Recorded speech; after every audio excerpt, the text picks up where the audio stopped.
When Millionaire CEO Julian told Olivia to get rid of it, she walked out of his office with her choice intact.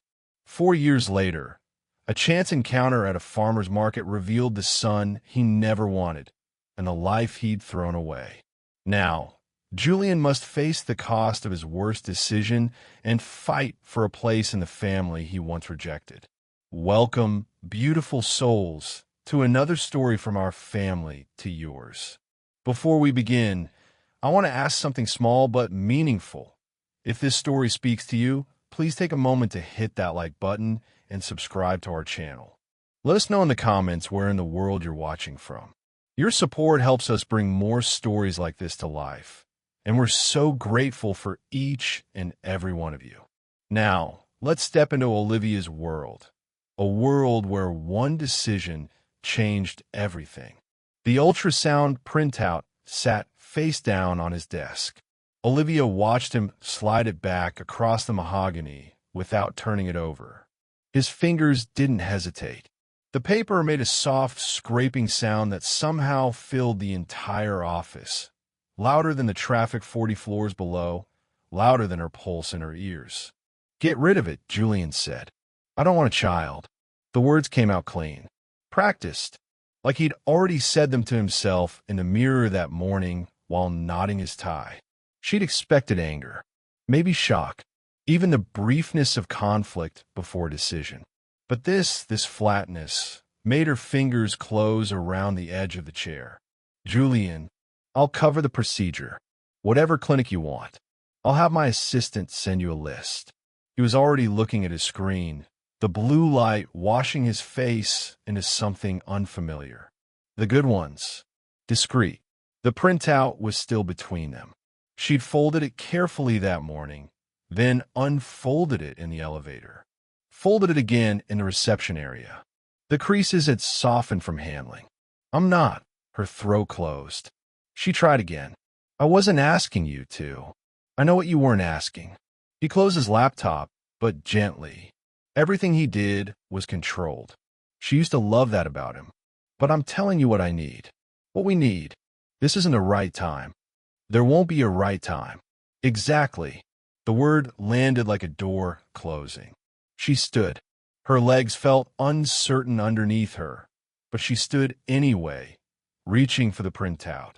His hand moved, not to stop her, just to adjust his watch. Making space. "I'll have Rachel call you tomorrow," he said. To coordinate. Rachel, his assistant. The woman who booked his client dinners and his dental cleanings, and apparently now this. Olivia's fingers touched the paper. It was warm from where his hand had rested near it. "Don't complicate this," Julian added, softer now. Almost kind. That was worse. You knew what this was. She had known. 6 months of late nights in his penthouse, of being the person he texted after midnight, of learning how he took his coffee and which meetings made him tense. She'd known it wasn't permanent. But knowing something and feeling it proven are different countries entirely. The printout slipped into her purse. She didn't look at it. "Olivia." His voice caught her at the door. When she turned, he was standing, hands in his pockets, backlit by the floor-to-ceiling windows. Manhattan stretched out behind him like a promise he'd already kept. "This doesn't have to end badly. We can still." "No," she said. "We can't." She left before he could decide whether to argue. The clinic Rachel recommended had frosted glass doors and a waiting room that smelled like lavender and something clinical underneath. Olivia sat with the paperwork on her lap, pen hovering over the signature line. A woman across from her was reading a magazine, legs crossed, perfectly calm. Another stared at her phone. Normal. This was normal for them. Olivia's pen touched paper, then lifted, touched again. "Olivia Chun." A nurse stood in the doorway, clipboard ready, smile professional and warm. The pen rolled out of her fingers, hit the floor, spun under the chair. Olivia bent to retrieve it, her purse sliding off her lap, contents scattering. The ultrasound printout landed face up on the ugly carpet. She grabbed it too fast, creasing it worse. I need a minute. Of course. Take your time. But time was the thing she didn't have. Julian had made that clear. Rachel had made that clear with her efficient emails and her list of discreet providers and her follow-up text this morning. Just confirming you're all set for 2 p.m.? Olivia stared at the printout in her hands. The blur of gray and black that didn't look like anything yet. That wouldn't look like anything if she signed a paper. If she went through the door the nurse was holding open. She thought about Julian's face when he'd slid it back across the desk. How he hadn't even looked. Her phone buzzed. Rachel again. Let me know if you need anything. Olivia stood, paperwork and signed, purse clutched against her chest. I'm sorry, she told the nurse. I can't. She was out the frosted doors before anyone could respond, before she could change her mind, before the careful kindness in that waiting room could convince her that erasing this would be simpler. On the street, the afternoon sun was too bright. She stood there breathing hard, people flowing around her like water around a stone. Her phone rang. Julian's name on the screen. She let it go to voicemail. Then she blocked his number. For years later, the farmer's market stretched down 3 blocks of closed-off street, white tints fluttering in the September breeze. Olivia shifted the canvas bag higher on her shoulder, checking the strawberries for bruising. They were perfect, small, and dark red, the kind that actually tasted like something. She added 2 containers to her bag. Mama, can I have crackers? She looked down. Ethan was holding up the box of graham crackers they'd bought 2 stalls back, already trying to open the corner. After lunch, she said, redirecting his hands. You'll spoil your appetite. But I'm hungry now. You're always hungry now. You're 4. That's the deal. She took his hand, sticky from the apple slice the fruit vendor had given him, and guided him toward the cheese stand. He dragged his feet, making their linked arms swing dramatically. When I'm 5, can I have crackers before lunch? We'll negotiate when you're 5. What's negotiate? It's when 2 people both think they're going to win. He processed this solemnly, then spotted the flower stand and forgot about crackers entirely. Mama, look. But she'd already seen. Not the flowers. The man standing beside them, holding a bouquet of white peonies while a woman next to him, blonde, elegant, younger than the flowers, pointed at another arrangement. Julian. For years compresses strangely. She'd imagined this moment, of course. Prepared speeches in the shower. Practiced dignified silence. Planned routes through the city that avoided his office, his gym, the restaurant where they used to meet. She had not planned for a farmer's market on a Saturday morning with her son's hand in hers and strawberry juice on her shirt. Julian's gaze moved across the crowd. Executive habit, always scanning, and stopped on her face. She watched him process it. The recognition, the surprise, the quick calculation behind his eyes that she used to find attractive. Then his gaze dropped. To Ethan. The boy was crouched now, examining a dropped flower petal with the intense focus of someone who'd just discovered treasure. His dark hair fell across his forehead the way hers did. But his eyes, Julian, went very still. The blonde woman was talking to him, touching his arm, showing him her phone. He didn't respond. He was looking at Ethan like a man trying to solve an equation that had just rewritten itself. Olivia's hand tightened on her son's.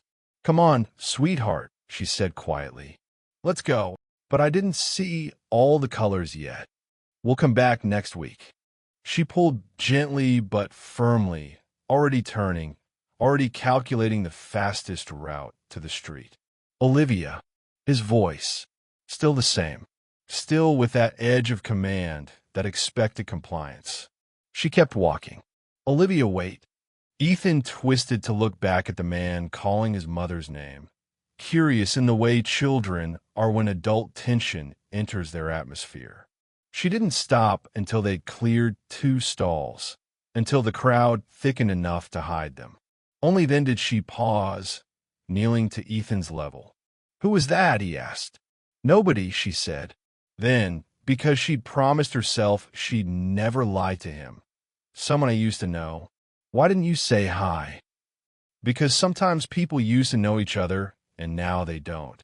He accepted this with the easy logic of 4-year-olds, already distracted by a dog walking past.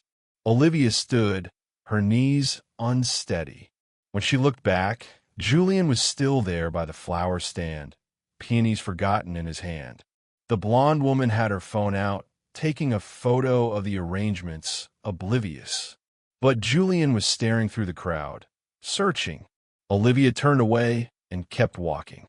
The voicemail came that night, after Ethan was asleep. She almost deleted it without listening. But her thumb hovered, and in that pause, for years of silence, pressed down with surprising weight. She hit play. "It's me." Julian's voice, rougher than she remembered. "I know you blocked my number. I'm calling from—" "It doesn't matter. I saw you today." "I saw—" A pause. The sound of breath. "I need to talk to you. Please. There's a coffee shop on Amsterdam and 81st. Bluebird. Tomorrow, 10 a.m. If you're not there, I'll understand, but—" Another pause, longer. "Please come." The message ended. Olivia set the phone down on the kitchen counter and stared at the wall where Ethan's finger paintings were taped. A lopsided sun, a blue dog, a house with too many windows. She should delete the voicemail. Block this number too. Protect the life she'd built, small and careful in hers. But her finger moved to save the message instead. Bluebird was the kind of place that sold $7 lattes and had furniture that looked vintage but wasn't. Olivia arrived at 10:03, late enough to feel like a choice, early enough that he'd know she considered it. Julian was already there, at a corner table, no coffee in front of him. Waiting. He stood when he saw her.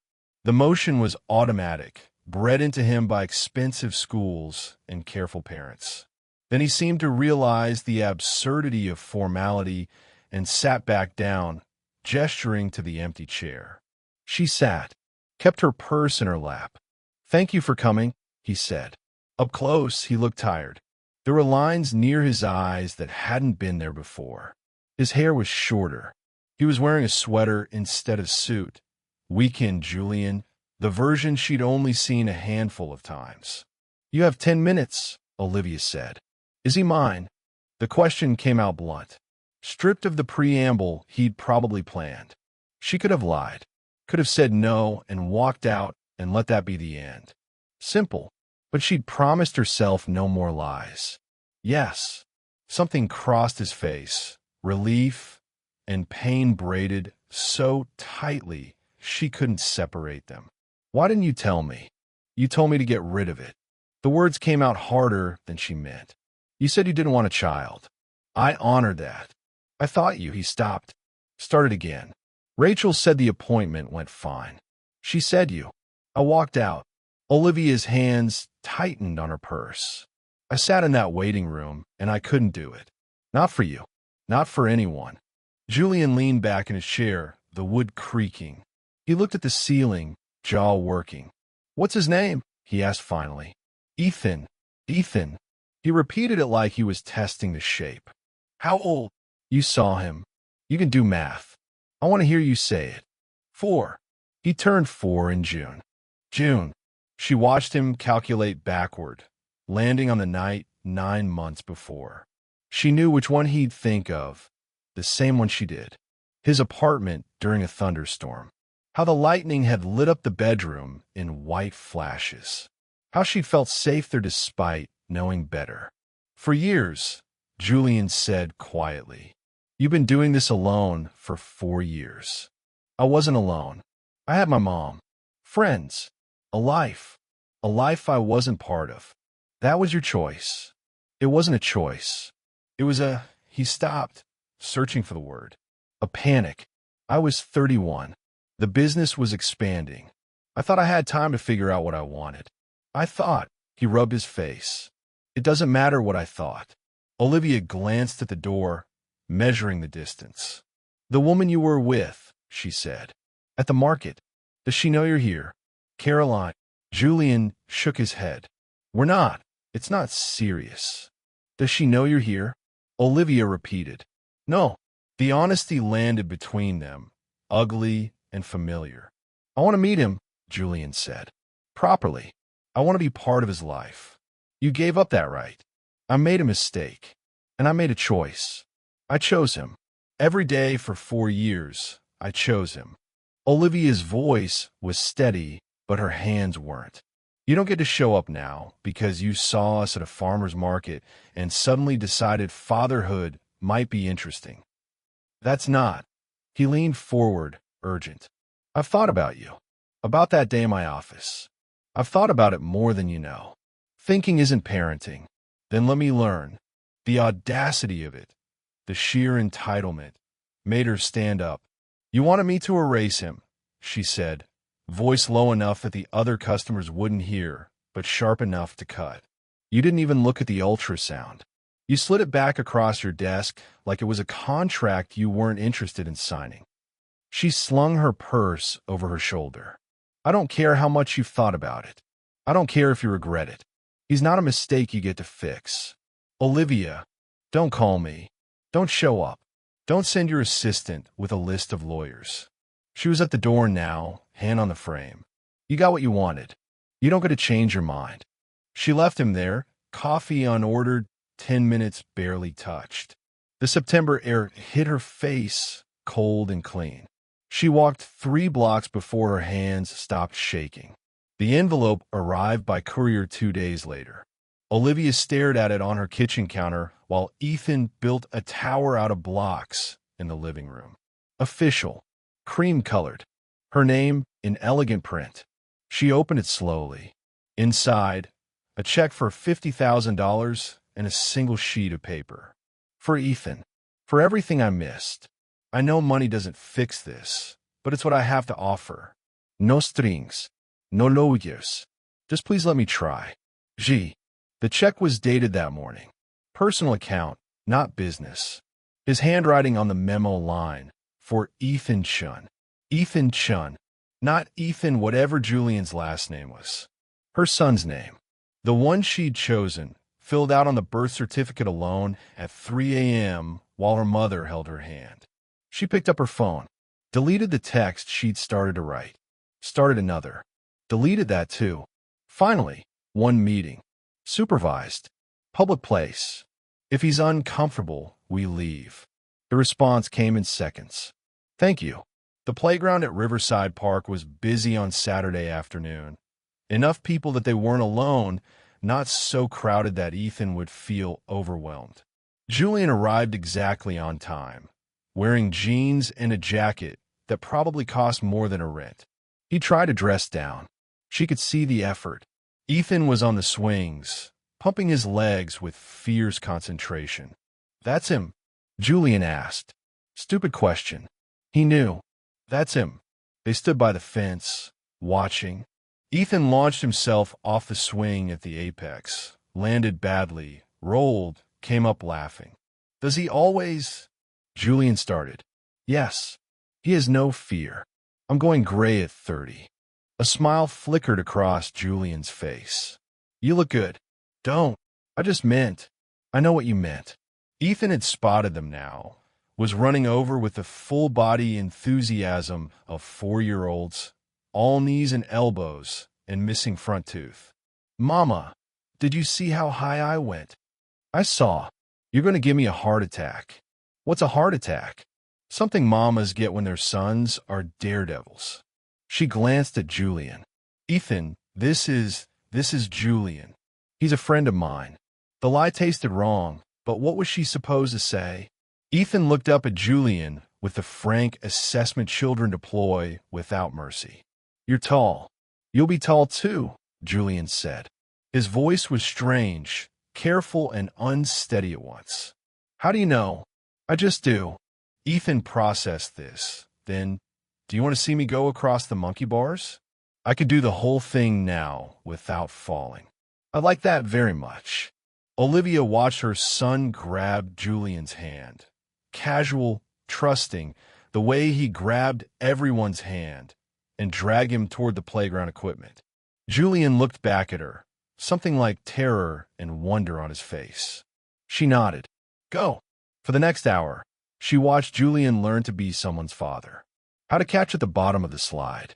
How to push the swing just hard enough. How to pretend to be impressed by a pine cone presented like treasure. He was terrible at it. Too stiff. Too uncertain. He kept looking to her for cues. But Ethan didn't care. Ethan showed him the good rocks for throwing in the fountain. Explained the complex politics of the playground. Made him promise to watch a trick on the balance beam that was just walking end to end without falling. Mama, Julian says he works with computers, Ethan announced, scandalized and delighted. For his whole job. Very fancy, Olivia said. What do you do on the computers? Julian crouched to Ethan's level. I help people keep their information safe. What's information? Things they don't want other people to see. Like secrets. Exactly like secrets. I have a secret, Ethan said solemnly. Want to know it? Julian glanced at Olivia. She shrugged. Your funeral. Sure, Julian said. Ethan leaned in, cupped his hands around Julian's ear, and whispered something. Julian's face went through several expressions: surprise, confusion, amusement, before landing on serious. That's a very good secret, he said. Thank you for sharing it with me. Later, when Ethan ran off to the water fountain, Olivia asked, What did he tell you? That he knows where his mom hides the cookies. And sometimes he takes one extra. That little, Olivia started, then stopped. He's not supposed to know I know that. Your secret's safe with me. The afternoon stretched long and golden. Eventually, Ethan wore himself out, sprawled on a bench with his head in Olivia's lap, fighting sleep. I should get him home, she said quietly. Julian stood, hands in pockets. Can I see him again? I don't know. Please. I'm not asking for. I just want to know him. Ethan stirred against her leg. Mama, is Julian coming for dinner? No, sweetheart. Why not? Because we didn't plan for it. We can make extra. Ethan sat up, rubbing his eyes. We always make extra. She looked at Julian, at his careful hopefulness, at the way he was trying so hard not to push. We're having spaghetti, she heard herself say. Nothing fancy. I love spaghetti, Julian said. Liar. I could love spaghetti. Ethan was already up, awake again with the elastic energy of children. Can Julian come, please? I want to show him my room. Olivia felt the ground shift under her carefully constructed life. One dinner, she said. That's all. Her apartment was small, not by normal standards, but by Julian's. She watched him try not to notice the difference, try not to let his gaze catch on the dated appliances, or the radiator that clanked, or the living room that was also the dining room. Ethan gave him the full tour anyway. The bathroom with the fish shower curtain, the closet where they kept the board games, the bedroom with the twin bed and the glow-in-the-dark stars on the ceiling. I put them up myself, Ethan said proudly. Well, Mama held me, but I stuck them. It's a very good constellation, Julian said seriously. It's not a real constellation. I made it up. That's the rocket ship cluster. Julian examined the ceiling. I can see it. In the kitchen, Olivia boiled water and tried not to think about the last time Julian had been in her space. His penthouse with the skyline view. The bed that was bigger than her current living room. Can I help? He appeared in the doorway, looking uncertain. You can set the table. Plates are in that cabinet. He moved through her kitchen like someone navigating a foreign country, opening drawers carefully, asking where things went. She directed him with single words. Left, lower, that one. Ethan chattered through dinner, telling Julian about pre-K, about his friend Marcus who could count to 100, about the field trip to the fire station. Julian listened like every word mattered, asked questions, laughed at the right moments. Olivia watched him watching their son and felt something in her chest that she'd sealed off 4 years ago start to crack.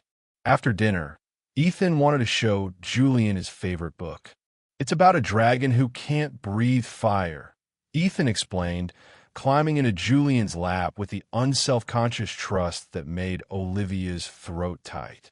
But it's okay because he finds other things he's good at.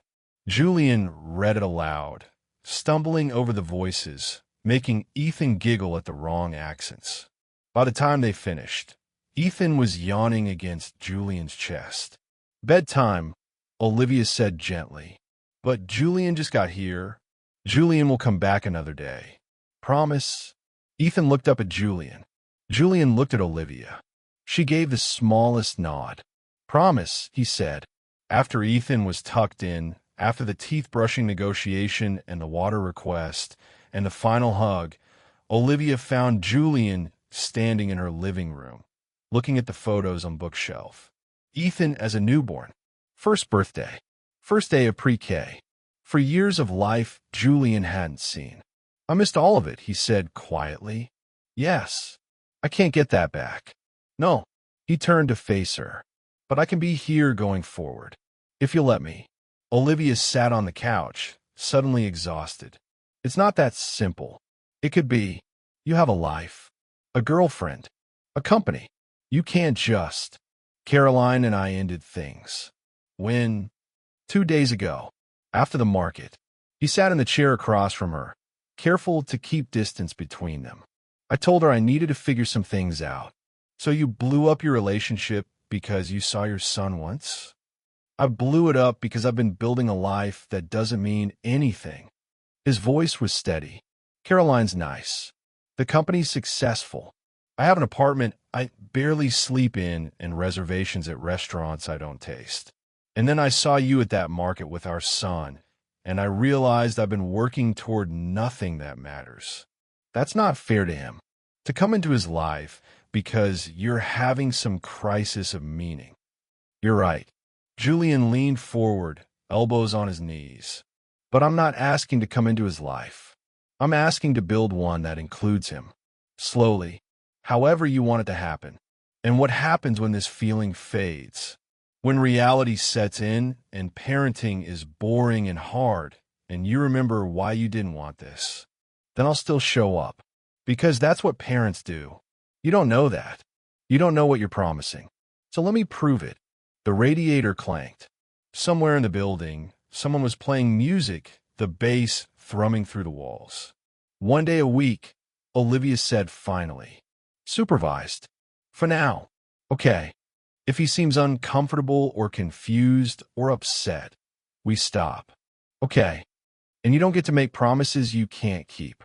Not to him. If you're not sure you'll be there, you don't tell him you will." "I understand." She studied his face, looking for the crack, the doubt, the moment he'd realized this was harder than he thought.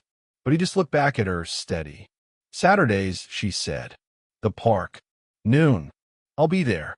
He was. Every Saturday for 6 weeks. Rain or shine, Julian showed up at Riverside Park at noon. At first, Olivia stayed close, monitoring every interaction. But Ethan was easy to love, bright and funny and uncomplicated in the way children are. He accepted Julian's presence the way he accepted everything, with curiosity and occasional sticky fingers. By week 3, Julian knew to bring the good snacks. By week 5, Ethan was asking about him during the week. By week 6, Olivia was letting them go to the playground while she sat on a bench with a book, pretending to read while watching from a distance. "He's good with him," her mother said over the phone. "You have to admit that." "He's trying," Olivia conceded. "That's more than some people do." Olivia thought about her own father, who'd left when she was 2. Who sent birthday cards with checks inside and no personal message, who she'd last seen at her college graduation, awkward and distant. "Trying isn't the same as staying," she said. "No, but it's the first step." The custody conversation happened in week 8. They were at the coffee shop again, their neutral ground. Ethan was at a play date, Olivia's mom supervising.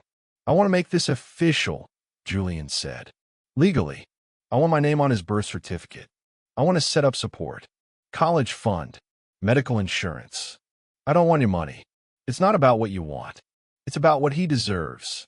He's fine. We're fine. You're living in a one-bedroom apartment and working 2 jobs. That's not fine, that's survival. Olivia's jaw tightened. Don't come into our life and tell me what we need. I'm not trying to. Julian stopped. Breathe. Start it again. I'm trying to take responsibility. Isn't that what you wanted? What I wanted was for you to want him 4 years ago.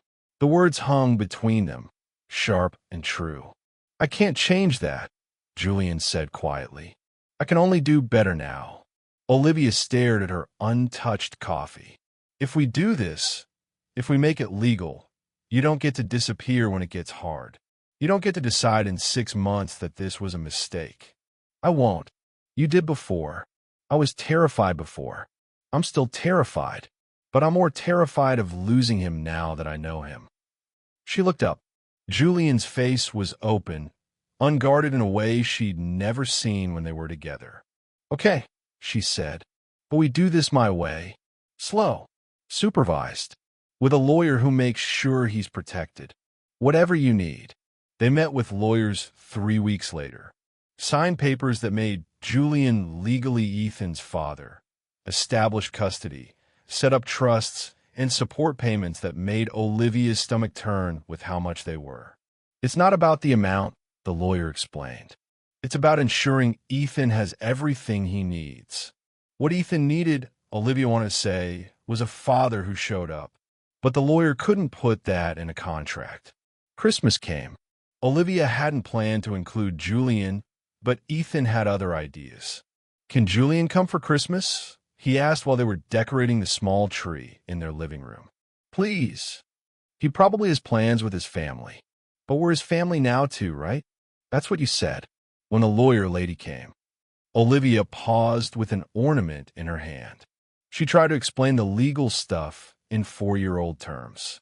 Apparently, she'd been more successful than she thought. We're different kinds of family, she said carefully, but still family.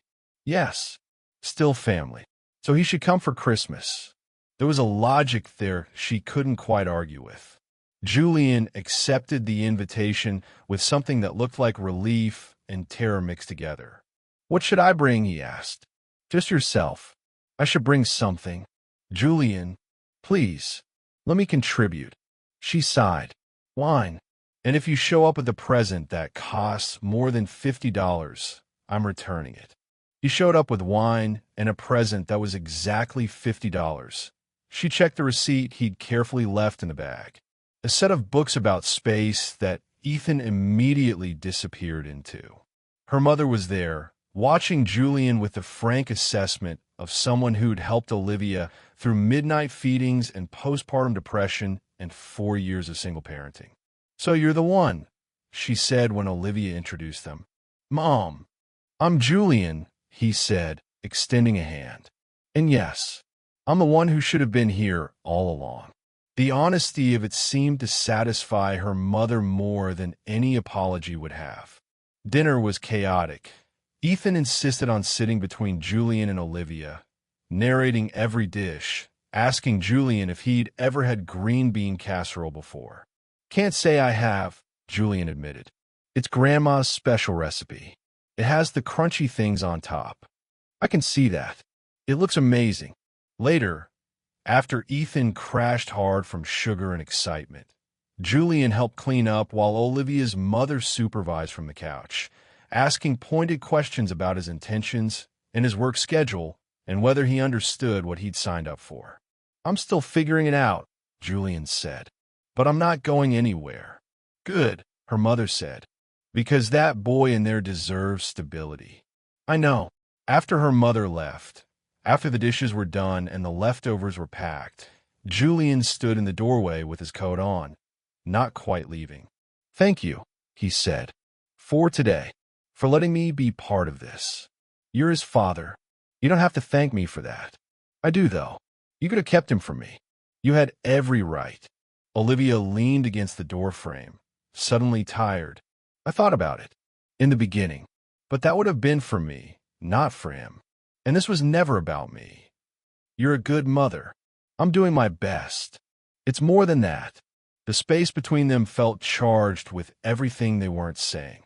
For years of hurt and anger and regret. But also 4 years of growth. Of becoming different people. I should go, Julian said. But he didn't move. Yeah, Olivia. Don't. She knew what he was going to say. Could feel it in the way he was looking at her. This is about Ethan. Let's keep it about Ethan. He nodded slowly. You're right. I am sorry. After he left, Olivia stood in the quiet apartment, looking at the mess of torn wrapping paper and the tree with its crooked star and the bookshelf where 4 years of photos were slowly making space for new ones. Her phone buzzed.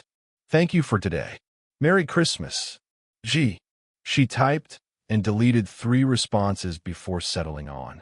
Merry Christmas. By spring, Julian had graduated to unsupervised visits. It had been gradual, an afternoon at a museum, a Saturday morning at the zoo, a movie they both fell asleep during. Olivia still felt her chest tighten every time Ethan left with Julian, but Ethan always came back happy and safe and full of stories. Julian taught me to play chess, he announced one Sunday. I beat him twice. Did you really? Olivia asked, catching Julian's eye over Ethan's head. He's very strategic, Julian said seriously. And he's not afraid to sacrifice his queen. That's because the queen is the best one. Why would you save her for later? It was working. Slowly, imperfectly, but it was working. Then May happened. Olivia's landlord announced he was selling the building. She had 60 days to find a new place, in a market that had gotten impossibly expensive in the past 4 years. She spent 3 weeks looking at apartments she couldn't afford, trying to figure out how to make the math work. Julian found out through Ethan. Mama says we might have to move far away, Ethan reported during their Saturday visit, to a place with a longer train. Julian showed up at Olivia's apartment that night. Why didn't you tell me? He asked. Because it's my problem. It's Ethan's problem. That makes it my problem. I'm handling it. I'm moving to where? Queens? The Bronx? How long is the commute from there? I'll figure it out. Or you could let me help. I don't want your money, Julian. We've been over this. What about your time? You're working 60-hour weeks. When's the last time you did something just for yourself? That's parenthood. You don't get to do things just for yourself. But you should get to have help. He was pacing now, the way he did when he was thinking through a problem. Move in with me. Olivia blinked. What? My apartment. It's 5 bedrooms. I use 2 of them. You and Ethan could have a whole West Wing. Your own space. Your own entrance if you want it. You'd save on rent, cut your commute, and Ethan would have stability. Are you insane? I'm practical. You're suggesting we move into your penthouse like some kind of charity case. I'm suggesting we act like co-parents who share a space. Plenty of people do it. Plenty of people are married. We don't have to be married to share an apartment. Julian. She pressed her fingers to her temples. This is a terrible idea. Why? Because you're his father, not my. We're not together. It will be confusing for him. Kids adapt. We'd explain it. And what happens when you meet someone? We want to bring them home. When Ethan has to watch his father with a new girlfriend in the space we're all supposedly sharing. Julian went quiet. I'm not dating anyone, he said finally. You will eventually. Maybe. Maybe not. He sat on her couch, elbows on his knees. Right now, this is where I want to be. Helping. Being part of his life. Making up for lost time. You can do that without us living with you. But you're running out of time. And options. Let me do this one thing, Olivia. Let me help. She wanted to say no. Wanted to keep the boundaries clear and the lives separate. But she thought about the apartments she'd seen. The ones with the long commutes and the bad schools and the neighbors who complained about kid noise. She thought about Ethan asking why they had to leave the only home he remembered. Separate spaces, she said. Completely separate. We're roommates. Co-parents sharing space. Okay. And if it doesn't work, if it's weird or confusing or bad for Ethan, we leave. No argument. Deal. I'm serious, Julian. This is for him, not for us. I know. But the way he was looking at her suggested he knew something else too. Something she wasn't ready to admit. The apartment was obscene. Ethan ran through it the first day, shouting about the size of his new room, the view, the fact that there was a bathtub big enough to swim in. Olivia stood in the space Julian had designated as hers. Bedroom, bathroom, sitting area with a view of Central Park, and tried not to calculate what this square footage cost per month. Too much, Julian asked from the doorway. It's more than too much. It's insane. But good insane? She turned to face him. He was in jeans and a t-shirt, helping her move boxes, looking more relaxed than she'd ever seen him. I don't know yet, she admitted. But Ethan was happy. That was what mattered. They developed rhythms. Julian worked from home more, his office down the hall. Olivia cut her commute to 15 minutes. Ethan had his own room with space for all his books and toys and a rocket ship cluster they carefully transferred to the new ceiling. Mornings, Julian made coffee while Olivia got Ethan ready for school. Evenings, they traded off cooking. Julian was terrible at it, but he tried. Weekends, they fell into a pattern of shared time at the park, the museum, the library. From the outside, they probably looked like a family. From the inside, it was more complicated. Olivia was hyper-aware of Julian in the space. The sound of him on a call in his office, the smell of his coffee, the way he left his shoes by the door. They were careful not to overlap too much, kept to their separate spaces, said goodnight at reasonable hours. But sometimes, late at night, she'd find him in the kitchen, unable to sleep, and they'd talk. About Ethan at first, then about work, then about everything else.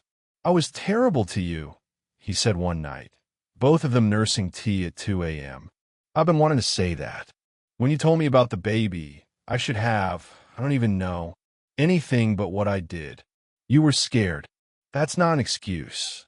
No, but it's an explanation. Olivia wrapped her hands around her mug. I was scared too. I just didn't have the option of running away from it. I know, and I'm sorry. For all of it. She looked at him across the kitchen island. The same man who'd slid the ultrasound back across his desk, but also completely different. You're good with him, she said. Better than I expected. I'm still figuring it out. Last week he asked me why the sky is blue, and I gave him a 15-minute explanation about light wavelengths. He fell asleep halfway through. Olivia laughed. He does that. You have to know your audience. I'm learning. The silence that followed wasn't uncomfortable. Just aware. I should sleep, Olivia said. Early meeting. Yeah, me too. But neither of them moved. Olivia, Julian started. Don't, she said softly. Whatever you're about to say, just not yet. Okay. She rinsed her mug, said good night, went back to her room. But she felt the almost said thing following her down the hall. Summer hit the city like a wall. Ethan finished pre-K. Julian took a week off work, and they all went to the beach, a house in the Hamptons that Julian rented, with enough space that they could maintain the illusion of separateness. But the beach eroded boundaries. Olivia watched Julian teach Ethan to swim, patient through the fear and the splashing and the moments Ethan clung to his neck screaming about sharks. There are no sharks here, Julian said calmly, for the 40th time. But what if there are, and they're just hiding? Then I'll fight them off. Promise. Promise. Later, when Ethan was napping, Olivia and Julian sat on the deck, watching the ocean. He trusts you, Olivia said. I'm trying to deserve it. You're doing more than trying. You're showing up. Every day. That's what matters. Julian was quiet for a long moment. I think I'm falling in love with you again, he said. Or maybe I never stopped. I don't know. But I needed you to know. Olivia's breath caught. Julian, I'm not asking for anything. I'm not trying to complicate this. I just needed to say it. Because I've spent 4 years regretting what I didn't say, and I don't want to do that again. She looked at him, at the man who'd rejected their child and then fought his way back into their lives, who'd made mistakes and owned them, who'd learned to be a father one day at a time. This is scary, she said finally. I know. If we do this and it doesn't work, it affects Ethan. I know. That's why I've been trying not to say anything. But Olivia, we're already a family. We already share a home. The only thing we're not doing is admitting we want more than that. Do we? Want more? Edel, I want to come home to you and not have to say goodnight at separate doors. I want to make plans that aren't just about Ethan. I want to stop pretending this is just co-parenting. Olivia felt tears on her face before she realized she was crying. I wanted you to want us, she whispered. 4 years ago, I wanted you to look at that ultrasound and see possibility instead of panic. And you didn't. You told me to get rid of it. You made me feel like choosing him meant losing you. I know, and I can't take that back. I can't give you the version of me who would have made the right choice then, but I can give you the version of me now, the one who knows what he almost lost. She wiped her eyes. You hurt me. I know. I'm not sure I've forgiven you. I'm not asking you to. Not yet. I'm just asking if there's a chance. Someday. The ocean was endless in front of them. Ethan was asleep inside, safe and happy and utterly unaware of the conversation happening on the deck. One condition, Olivia said. Anything. We go slow. We keep Ethan first. And the minute this hurts him, we stop. Deal. Julian reached for her hand. She let him take it. Behind them, through the screen door, Ethan's voice. Mama? Julian? Where are you? They stood together. Out here, buddy, Julian called. Ethan appeared, rumpled from sleep, dragging his favorite stuffed dinosaur. Can we make sandcastles now? Olivia looked at Julian. He was smiling. Yeah, she said. We can make sandcastles. They walked down to the beach together, all three of them, and built something new in the sand. By fall, they told Ethan that Mama and Julian were together now. Not just co-parents, not just friends. He processed this with typical 4-year-old pragmatism. Does that mean we're a real family? We were already a real family, Olivia said. But now it's the kind where you kiss? She looked at Julian, whose ears had gone red. Sometimes, Julian said, is that okay with you? Ethan considered this. I guess, but not at pickup. Marcus says his parents kissing at school is embarrassing. No kissing at pickup, Olivia agreed. Deal. Deal. Life settled into something Olivia had never quite imagined. Not perfect, but real. Julian still worked too much sometimes.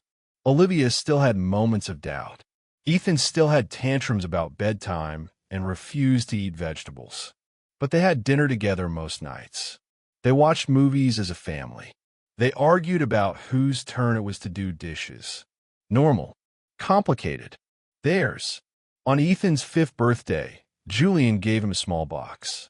Inside was a necklace, a silver disc engraved with coordinates. What is it? Ethan asked. The spot where I first saw you, Julian said. At the farmer's market. I had it made so you'd know that was the day everything changed for me. Ethan looked at the necklace with the seriousness of someone receiving something important. Can I wear it now? Of course. Julian fastened it around Ethan's neck. The boy immediately ran to the mirror to admire it. Later, after cake and presents and the chaos of 5-year-olds hyped on sugar, after Ethan finally crashed in his bed, Olivia found Julian on the balcony.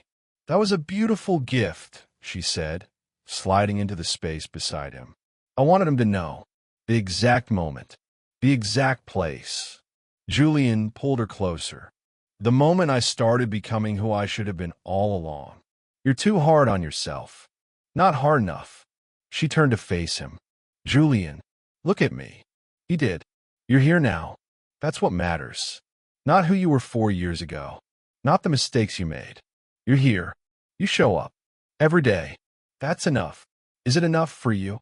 She thought about the ultrasound printout, still folded in her nightstand. The one she kept all these years, creased and soft from handling. She thought about the moment Julian had slid it back across the desk. And she thought about every moment since. Every Saturday at the park, every bedtime story, every middle-of-the-night conversation in the kitchen. Yes, she said. It's enough. He kissed her then, gentle and sure. And somewhere inside the apartment, their son slept with a necklace around his neck marking the coordinates of change. The wedding was small. Just family and close friends in the same park where Julian had first met Ethan as his father. Ethan was the ring bearer, taking his job with utmost seriousness, walking so slowly down the aisle that people started to laugh. He's being careful, Julian whispered to Olivia as they watched. He gets that from you. I thought he got that from you. Maybe he got it from both of us. When Ethan finally reached them, he handed over the rings with a flourish. Did I do good? He asked. You did perfect, Olivia said. Can I go play now? After we're married? Okay, but hurry up because Marcus is waiting and we're building a fort. The officiant smiled and began the ceremony. Olivia barely heard the words.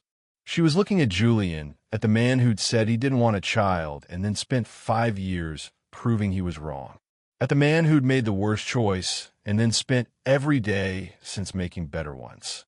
When it came time for vows, Julian spoke first. I can't promise I won't make mistakes. I've already made the biggest one. But I can promise I'll keep showing up. I'll keep learning. I'll keep choosing you and Ethan every day for the rest of my life. Olivia's vows were simpler.